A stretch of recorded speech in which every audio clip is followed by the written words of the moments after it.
चाईबासा का सदर अस्पताल, जहां पर ये मॉड्यूलर ओटी ऑपरेशन थिएटर का निर्माण चल रहा है। आने वाले दिनों में ये यहाँ के लोगों के लिए बड़ी सुविधा देगी। हर तरीके का यहाँ ऑपरेशन किया जा सकता है और जो अस्पताल की एक सेवा होगी वो सेवा देने में अस्पताल सक्षम होगी, क्योंकि यहाँ 70% आबादी आदिवासी लोगों का है। आदिवासी बहुल ये क्षेत्र है पश्चिमी सिंहभूम। तो इसके लिए चाईबासा जो एक सेंटर है, यहाँ के लोगों को स्वास्थ्य सेवाएं को सुचारू और बेहतर करने का एक बहुत बड़ा पहल है। नमस्कार फ्रेंड्स, हेल्थ इज़ वेल्थ आपने सुना होगा और आपको पता है कि पूरे केंद्र सरकार की या राज्य सरकार की एक नीति होती है कि हमारे देश के एक एक नागरिक स्वस्थ रहें, तभी हमारा देश विकसित होगा या देश में वो सब खुशहाली आएगी जो आनी चाहिए। खासकर झारखंड राज्य का भी इस पर बहुत बड़ा योगदान है। झारखंड राज्य भी बहुत कोशिश कर रही है और बहुत सारी योजनाएं चला रही हैं।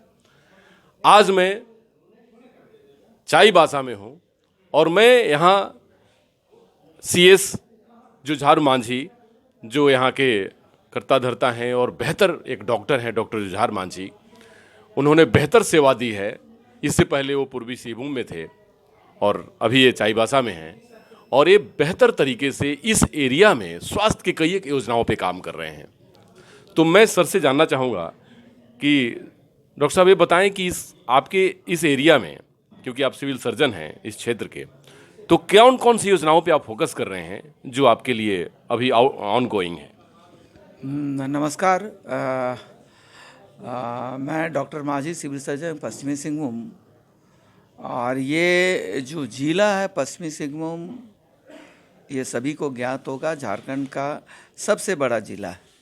ये 18 ब्लॉक का जिला है, लेकिन स्वास्थ्य विभाग की जो अपनी इकाई है वो 15 ही है। तो इस 15 सामुदायिक स्वास्थ्य केंद्र के माध्यम से लगभग 15,88,000 लोगों को हम लोग स्वास्थ्य सेवाएं उपलब्ध करा रहे हैं। इसमें सामुदायिक स्वास्थ्य केंद्र 15, 17 प्राथमिक स्वास्थ्य केंद्र, 342 स्वास्थ्य उपकेंद्र, ये हमारा नेटवर्क है। और इन सभी जगहों से चिकित्सक और पारामेडिकल कर्मी के द्वारा, सरकार के द्वारा जो दी गई है योजनाओं, उसको हम लोग प्रयास कर रहे हैं धरातल पर उतारें। पश्चिमी सिंहभूम, जैसे आपको जानकारी होगी कि ये आदिवासी बहुल जिला है और अराउंड लगभग 70% पॉपुलेशन जो है ना ट्राइबल का है। बहुत सारे ऐसे क्षेत्र हैं जो पहुंचना भी मुश्किल है, परंतु सभी दिक्कतों के देखते हुए भी हम लोग लगातार कोशिश कर रहे हैं। यहाँ स्वास्थ्य में जो सबसे ज़्यादा जो चैलेंजेज है वो है कुपोषण, दूसरा एनीमिया। और ये दोनों बीमारियों को हम लोग हो नहीं, और हो तो उसका निदान उपचार हो, उसके लिए हम लोग प्रयासरत हैं। जिले के अंतर्गत 5 कुपोषण उपचार केंद्र है और हर दिन जो बेड ऑक्यूपेंसी है वो मोर देन 100% हम लोग का रहता है। उसकी कुपोषित बच्चों की पहचान निरंतर गांव में किया जा रहा है और उसको जो गंभीर कुपोषित होते हैं उन बच्चों को हम लोग केंद्र में, कुपोषण उपचार केंद्र में लाके उसको उपचार हम लोग कर रहे हैं। उसके साथ साथ एनीमिया मुक्त भारत के तहत हम लोग सभी उम्र के लोगों को हम लोग उपलब्ध करा रहे हैं। उसका स्क्रीनिंग चल रहा है। सभी स्वास्थ्य उपकेंद्र में जांच की सुविधा है और इस जांच के माध्यम से हम लोग पहचान करने की कोशिश कर रहे हैं कि गंभीर रूप से एनीमिया से पीड़ित कौन कौन लोग हैं।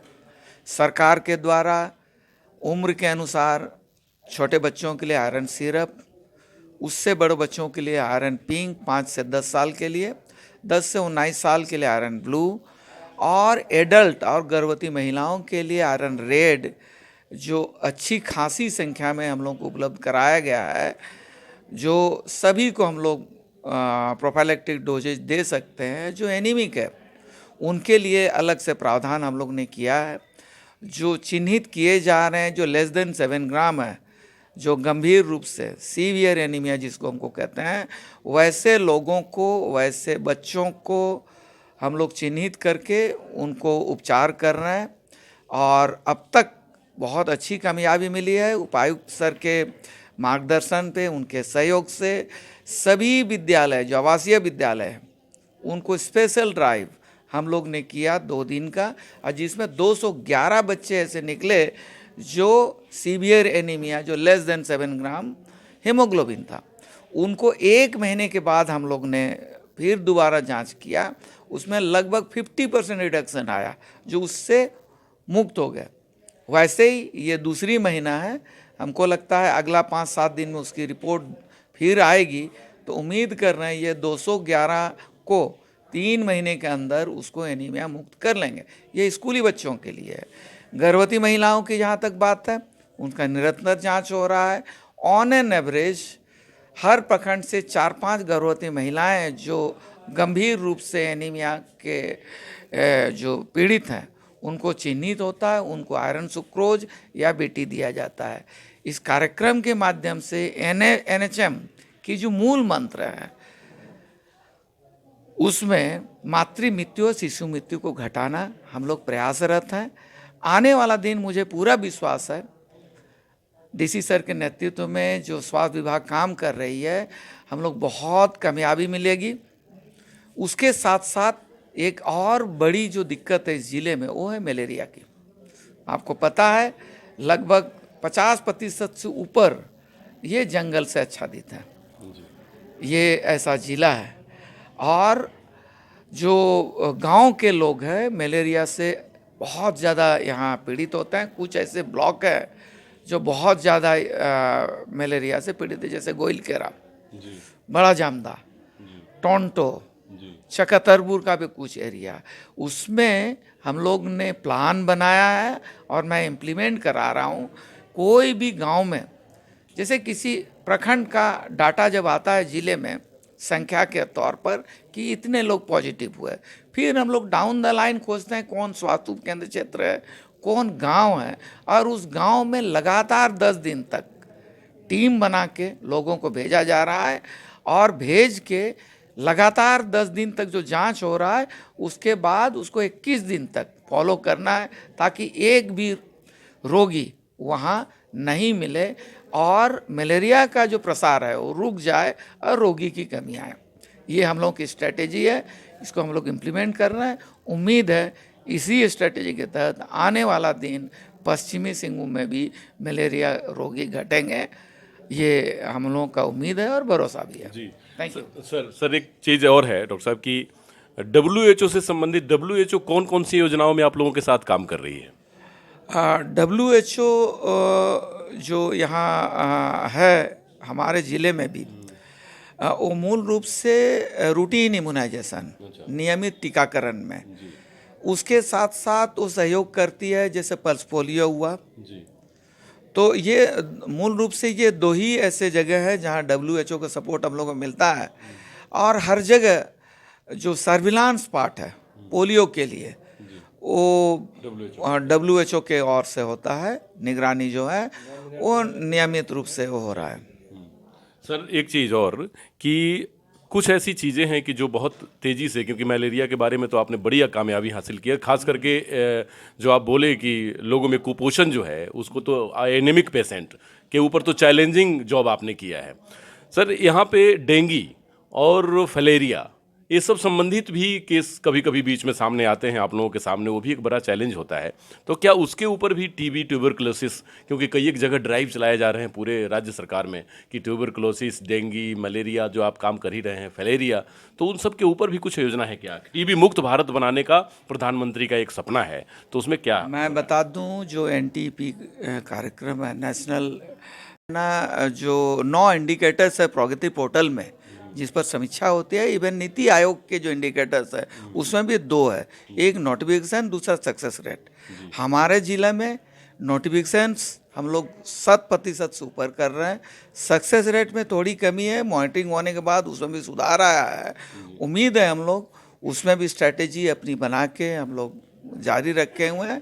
और टीबी को भी जो माननीय प्रधानमंत्री महोदय का जो मंशा है कि 2025 तक झारखंड के साथ भारत को टीबी मुक्त करना है, हम लोग सहयोग कर रहे हैं और उम्मीद है अपने ज़िले को हम लोग 2025 तक टीबी मुक्त करा लेंगे। जी सर, एक दिल्ली से टीम आई थी जो फैलेरिया स्टडी के लिए आई थी और आपके ज़िले में भी आई है WHO के तत्वाधान में। तो उन लोगों का कहना है कि दिसंबर 2023 तक शायद फैलेरिया को ख़त्म करना है, उनका कुछ ऐसा टारगेट है जिस पे हमारी बात हुई थी। तो कुछ फैलेरिया के भी मरीज अपने यहाँ आ रहे हैं क्या? फाइलेरिया, जैसे मैं बता दूं, फाइलेरिया जो national vector borne disease control के अधीन है और उसमें जो 6 बीमार है उसमें एक है, फाइलेरिया भी है। जैसे फाइलेरिया को मुक्त करना ओवर द नाइट और इतना आसान है नहीं। इसमें मैं बता दूं एक चीज़ कि इसके सरकार का जो कार्यक्रम है फाइलेरिया मुक्त करने के लिए, वो है MDA कार्यक्रम, मास ड्रग एडमिनिस्ट्रेशन। हर साल ये हो रहा है और उसकी एलिजिबिलिटी के लिए नाइट ब्लड सर्वे होता है, एमएफ रेट देखा जाता है। जिस प्रखंड का एमएफ रेट 1 से अधिक होता है वहाँ पर MDA कार्यक्रम चलाया जाता है। हमारे ज़िले में 15 प्रखंड में से 13 प्रखंड में किया गया और जो MDA कार्यक्रम में अराउंड हम लोग जो रिपोर्ट हुआ है वो अराउंड 90% लोगों को हम लोग ने खिलाया है। गाइडलाइन ये बोलता है कि लगातार 4 से 5 वर्ष तक अगर MDA कार्यक्रम के तहत मोर देन 70% को हम खिला दें दवा, तो ये माना जाता है कि वहाँ फाइलेरिया का ट्रांसमिशन रुक गया है। तो ये भारी काम है, हम लोग के यहाँ ये दूसरी साल है। उम्मीद है कि उसकी असेसमेंट रिपोर्ट आई नहीं है, तो जब असेसमेंट रिपोर्ट आएगी तभी पता चलेगा कि एक्चुअली कितने प्रतिशत लोगों को, हम दावा कर रहे हैं 90%, असेसमेंट के बाद पता चलेगा कि कितने प्रतिशत लोगों को हम लोग ने खिलाया है। तो ये बड़ा टास्क है और हम लोग प्रयास जारी रखे हुए हैं फाइलेरिया के लिए भी। डॉक्टर साहब, एक चीज़ और कि जो पश्चिमी सिंहभूम है बहुत बड़ा एरिया है, जैसे आपने कहा कि 70% आबादी यहाँ की आदिवासी है, हमारी मूल आदिवासी लोग यहाँ पे रहते हैं। बड़े प्राचीन काल से उनकी सभ्यता संस्कृति है, जड़ी बूटियों वाली सभ्यता संस्कृति है। कहीं कहीं वो लोग जो है डॉक्टर के पास आने से हिचकते हैं और अपने ही जादू टोना और ओझा गुनी के चक्कर में रह जाते हैं। तो उसमें क्या आप दूर दराज के इलाकों में क्या कोई आप लोग ऐसा मेडिकल कैंप या ट्रीटमेंट का ऐसा कुछ पद्धति डेवलप किया है जिससे लोगों में अवेयरनेस बढ़े और आपसे जुड़ें? ये अलग अलग ज़िले का हर विभाग ये कोशिश कर रहा है, स्वास्थ्य विभाग अपने स्तर से, कि जानकारी बढ़े लोगों के बीच में।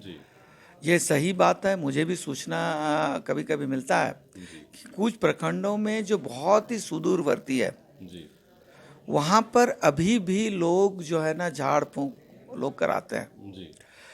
तो ये ओवरनाइट संभव नहीं है।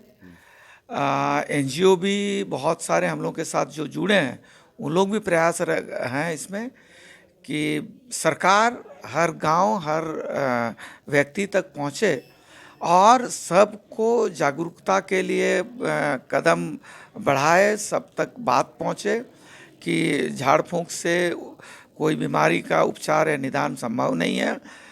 जो सरकार की व्यवस्था है, एलोपैथी, होम्योपैथी या अन्य जो भी हैं, उसके शरण में आए तभी निदान होगा।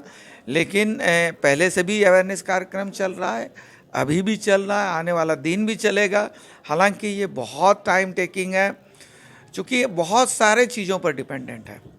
केवल ये अवेयरनेस है, उनकी शिक्षा, उनकी जो आर्थिक स्थिति, बहुत सारे फैक्टर्स हैं, तभी जाके शायद हम लोग कर पाएंगे। ये समय लगेगा इसमें, सभी को जो है ना उसको जानकारी पहुंचाना और जानकारी पहुंचा के फिर ये जो झाड़ फूंक ओझा गुनी, इससे तभी मुक्त करा सकते हैं। सर एक चीज़ और है कि हम लोगों का पूरा विभाग जो है आज़ाद माने जैसे हमारा झारखंड बिहार से अलग हुआ लगभग 22 साल हो गए, कई एक ऐसे इंफ्रास्ट्रक्चरल डेवलपमेंट की आवश्यकता है। जैसे आपके क्षेत्र में भी कई एक ऐसे हॉस्पिटल्स की आवश्यकता है, कई एक ऐसी जगहों पे देखा जाता है कि ब्लॉक में पीएचसी सेंटर जो कि लोकल सेंटर होते हैं हेल्थ के, वो होने की आवश्यकता है। तो क्या सर उस पर आप कोई डीपीआर या कुछ इस तरीके की योजना, क्योंकि आपके होने से लोगों में बड़ी उम्मीद है, क्योंकि आप बड़ा इनोवेटिव आइडिया वाले एक सीएस माने जाते हैं और आप हमेशा एक आउट ऑफ द वे जाके भी विभाग के डेवलपमेंट के लिए काम करते हैं और लोगों की हेल्प के लिए करते हैं। तो क्या कुछ उस तरीके की योजना है कि जिससे कि आपके ज़िला में पीएचसी सेंटर या ऐसे हेल्थ सेंटर बढ़ें और ज़िला का ये स्वास्थ्य केंद्र मजबूत हो? मैं इसमें बता दूं कि इसमें सरकार बहुत ईमानदारी से प्रयास कर रही है। ये 15 फाइनेंस कमीशन के तहत बहुत सारे इंफ्रास्ट्रक्चर बिल्डिंग बनने को है, वो प्रोसेस में है। उसके साथ साथ जो डीएमएफटी फंड है पश्चिम सिंहभूम में, उसमें भी प्रस्ताव भेजा गया है और रिपेयरिंग वर्क्स उसके साथ साथ नए भवन भी स्वीकृति मिला है अलग अलग विभाग के, स्वास्थ्य विभाग में भी। तो हालांकि चूंकि स्ट्रक्चर बहुत बड़ी बात है, बहुत सारे पैसे की ज़रूरत पड़ती है। हमारे टोटल अगर देखा जाए 342, 17 और 15 इतने टोटल संस्थान हैं और उसमें से अराउंड सभी सीएचसी में 15 में से 3 ऐसे पीएचसी है जो आईपीएचएस नॉर्म के तहत बिल्डिंग है ही नहीं, जिसमें से एक का स्वीकृति मिल चुका है, जो उम्मीद है अगला 3-4 महीने में शुरू होगा। बाकी 2 का राज्य सरकार को देना है उसको। और पीएचसी में लगभग सभी पीएचसी में बिल्डिंग है, सीएचसी का बिल्डिंग है। जो स्वास्थ्य उपकेंद्र हैं उसमें लगभग 30% जो अब तक है 342 में से 30% के पास अपना भवन नहीं है, जो आंगनबाड़ी केंद्र में चल रहा है। मुझे पूरी उम्मीद है कि आने वाला दिन आइदर 15 फाइनेंस कमीशन में या डीएमएफटी फंड से ये स्वीकृति मिलेगा और 1-2 साल में वहाँ भी स्ट्रक्चर नज़र आएगा। जी सर, एक लास्ट सवाल, क्योंकि आपने कहा कि बड़े ये सब इंफ्रास्ट्रक्चरल डेवलपमेंट हो रहे हैं सर, उसके लिए एक मैन पावर की भी आवश्यकता है, क्योंकि डॉक्टर्स लोगों की कमी से भी हमारी ज़िला जो है जूझती है, तो राज्य भी हमारा, तो क्या उसकी कमी को पूरा करने का योजना बन रहा है? या फिर जैसे कि नर्सिंग कॉलेजेस के ऊपर सर मैं बात करूं तो एक चीज़ उसमें जोड़ना चाहूँगा कि नर्सिंग कॉलेजेस होने से यहाँ पर जो आदिवासी लड़कियां हैं, हमारी बहनें बेटियां हैं, वो इस एरिया में ही ट्रेंड होकर के इस एरिया में अपने जॉब के लिए या हॉस्पिटल्स के लिए सेवा दे पाएंगी। तो क्या नर्सिंग कॉलेज और हॉस्पिटल्स के ऊपर भी बात हो रही है? हाँ, मैं ये एचआर पॉलिसी जो है ना राज्य सरकार की है जी, ये जिले के स्तर से हम केवल स्वीकृत पद के अगेंस्ट में जो वैकेंसी है मैं डिमांड भेज सकता हूँ, बस हमारी रोल इतनी ही है। लेकिन पश्चिमी सिंहभूम में जो अभी तक का जो हालत है, एचआर क्राइसिस अच्छा खासा है। 3 ऐसे प्रखंड हैं जहाँ एक भी चिकित्सक पोस्टेड नहीं है। हम लोग ने दूसरे प्रखंड से प्रतिनियुक्त करके हम लोग चला रहे हैं और इसकी सूचना राज्य सरकार को दी गई है। लेकिन एक दूसरा अपॉर्चुनिटी है, हम लोग ने 142 चिकित्सक जो वैकेंट पोस्ट है उसको हम लोग डीएमएफटी से बहुत जल्द डीसी सर के आदेश और नेतृत्व में हम लोग विज्ञापन प्रकाशित करने जा रहे हैं और डीएमएफटी जो है ना उसका मानदेय या सैलरी जो वो देगी। हम लोग 142 चिकित्सक के लिए हम लोग विज्ञापन यहाँ से निकल, फाइल अंतिम चरण में है। मुझे लगता है 1-1.5 सप्ताह में फाइल की स्वीकृति मिल जाएगी, विज्ञापन निकलेंगे। उसके बाद कितने लोग आते हैं इस पर डिपेंड करता है, चूँकि ये इंटीरियर जगह है। बहुत लोग डीएमएफटी से ज़्यादा इंसेंटिव होने के बावजूद नहीं आते हैं। अगर आ जाएं, ज्वाइन करें तो डेफिनेटली एचआर का जो शॉर्टेज है चिकित्सक का वो पूरा हो जाएगा। जी, बहुत बहुत धन्यवाद सर, आपने सारी बातों को बड़े अच्छे तरीके से जवाब दिया। और सर आपने ये कहा कि हम पूरी तरह कोशिश कर रहे हैं कि ये पश्चिमी सिंहभूम भी पूर्वी सिंहभूम की तरह या उससे भी बेहतर एक ज़िला बनाया जा सके स्वास्थ्य क्षेत्र में।